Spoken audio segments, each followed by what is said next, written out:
So you're planning your very first trip to Europe. That is amazing.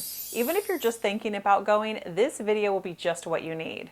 I'm going to tell you everything you need to know before your very first trip and things I wish I knew before we flew overseas. I'm going to share cost and what it really takes to travel overseas, language, if it's really the barrier you think it is, luggage, and how you can avoid making our same mistakes. And I'm also going to share about local hotels and creature comforts that might surprise you. And of course, some other gems we wish we knew before going. Let's cover the biggest one no one hardly talks about, the cost. Sure, your first trip to Europe could cost a lot, but it can also be done on a small budget. But here's the best part. Europe can be absolutely affordable for any budget with a little bit of pre-planning. If money is no option, you could set up the luxury Europe vacation of your dreams. But if you're a mid-range or budget traveler, like we are, here are some ways you can shave a little extra money in order to make your dollar stretch. Look for mid-range or budget hotels. For our budget travelers, there are hostels in almost every large city. I've used hostelworld.com for some of my past lodgings. If you're a mid-range traveler and you're willing to stay slightly out of the city centers and take the local transportation in, you can definitely find better deals out there.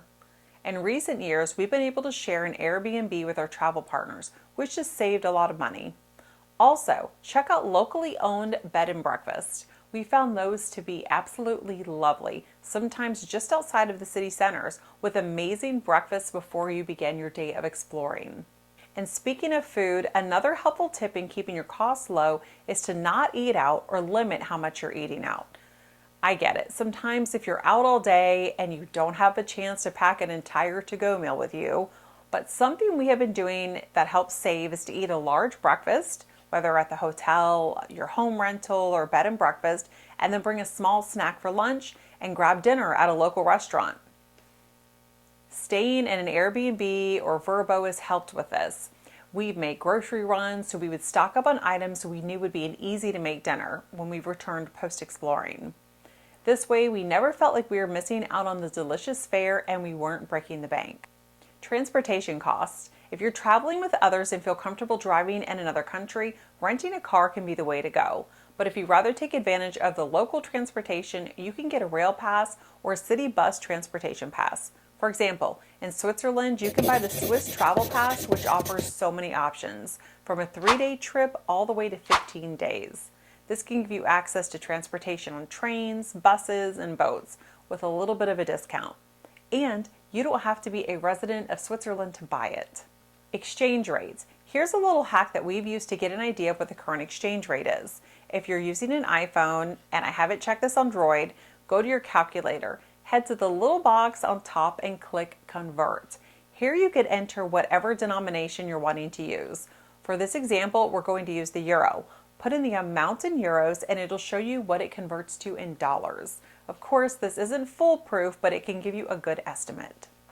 Now let's do a quick chat about language. We hear often that this stops people from wanting to visit countries where they speak another language. But in today's world, with our amazing technology out there, this has made the language barrier so much easier to navigate. We have used the translation app and ChatGPT for translation on menus or signage.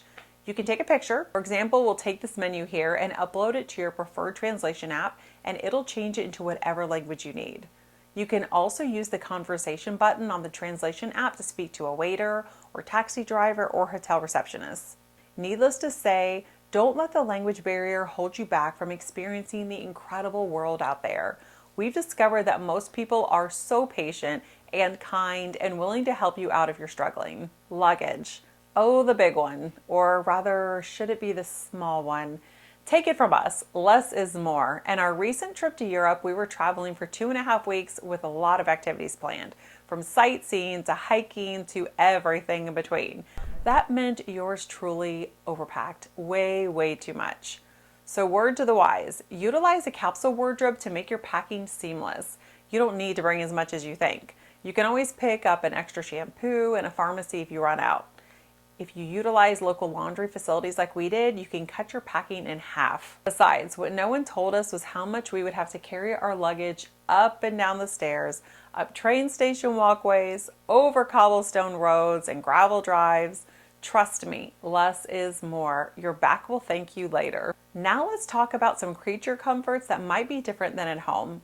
Air conditioning and elevators. So not all hotels or bed and breakfast or home rentals come with air conditioning or elevators.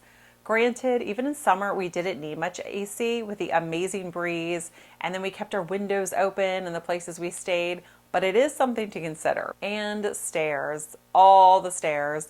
And with that luggage we overpacked, just know. If mobility is an issue for you, don't let this stop you. Just do a little research on your particular lodging for the night and see if you can stay on the ground floor, if that's an option, or check for a place with an elevator. So what would we do differently next time? Pretty sure we made one point clear: luggage. If you can't put everything into a carry-on, try using a backpack. Also, maps. If you don't have an international data plan and you need to use your phone to get around the city, make sure to download a map of the area you want to use using the offline maps. Again, I'm using an iPhone for this. We learned this very quickly while trying to navigate some of the larger cities, that this offline map, although sometimes it was a little off, it will get you in the general direction you need to go. Also, international data plans or eSIM. If you need to access data, consider checking with your phone company and seeing what kind of international data plans they offer. Most of them nowadays are about $10 a day for 24 hours of use. This doesn't seem like much if you need to stay connected, but if you're gone for 2 weeks, it can add up quickly. Another option is to download an eSIM in the country where you're traveling. We have tried this and it seemed to work pretty well. We used Holofly.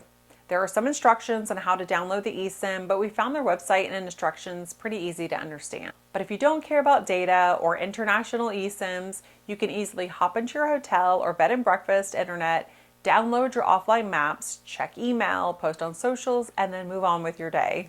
So if this video has been helpful for your first trip to Europe, make sure to give it a like so others like you can begin their planning. Europe is an absolutely incredible place to visit and you don't want to miss out. If you want to see what other activities you can do while there, make sure to subscribe and check out our other videos on some beautiful Europe landscapes. Until next time, safe travels, friends.